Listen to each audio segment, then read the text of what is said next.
উৎকণ্ঠা আর অনিশ্চয়তার দোলাচলে দুলতে থাকা দেশের নতুন আশার আলোর অপেক্ষায় কোটি মানুষ।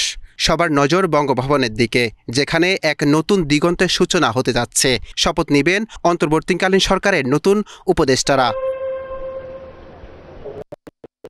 রাত ৯টার পর বঙ্গভবনের দরবার হলে রাষ্ট্রপতি মোহাম্মদ শাহাবুদ্দিনের সঙ্গে প্রবেশ করেন অন্তর্বর্তীকালীন সরকারের নতুন উপদেষ্টা ডক্টর মোহাম্মদ ইউনূস।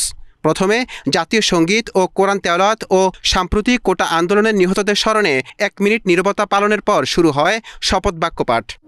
আমি মোহাম্মদ ইউনূস প্রথমে অন্তর্বর্তীকালীন সরকারের উপদেষ্টা হিসেবে নোবেলজয়ী ডক্টর মোহাম্মদ ইউনূসকে শপথ বাক্য পাঠ করান রাষ্ট্রপতি মোহাম্মদ শাহাবুদ্দিন।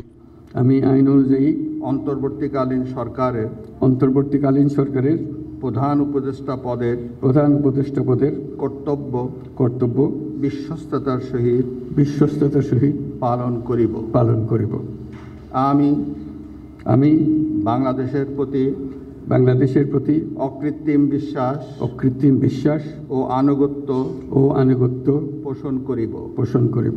এরপর উপদেষ্টা হিসেবে শপথ নেন Salahuddin Ahmed, doctor Asif Nazrul, brigadier general M A. Sakhawat Hossain, Adilur Rahman Khan, Hasan Arif, Touhid Hossain, Syeda Rizwana Hasan, Mohammad Nahid Islam, Asif Mahmud Sajib Bhuiyan, Farida Akhter, A F M Khalid Hasan, Nurjahan Begum ও শারমিন মুর্শিদ। সকলের প্রতি আইন অনুযায়ী যথাবিহিত আচরণ করিব।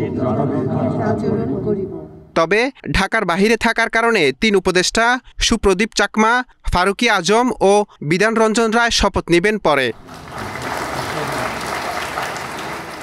নতুন এই সরকারের মধ্য দিয়ে নতুন এক সূচনায় পা রাখল বাংলাদেশ।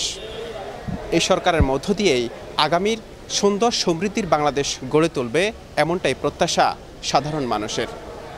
নূর মোহাম্মদ ভূঁইয়া, এশিয়ান টেলিভিশন, বঙ্গভবন, ঢাকা।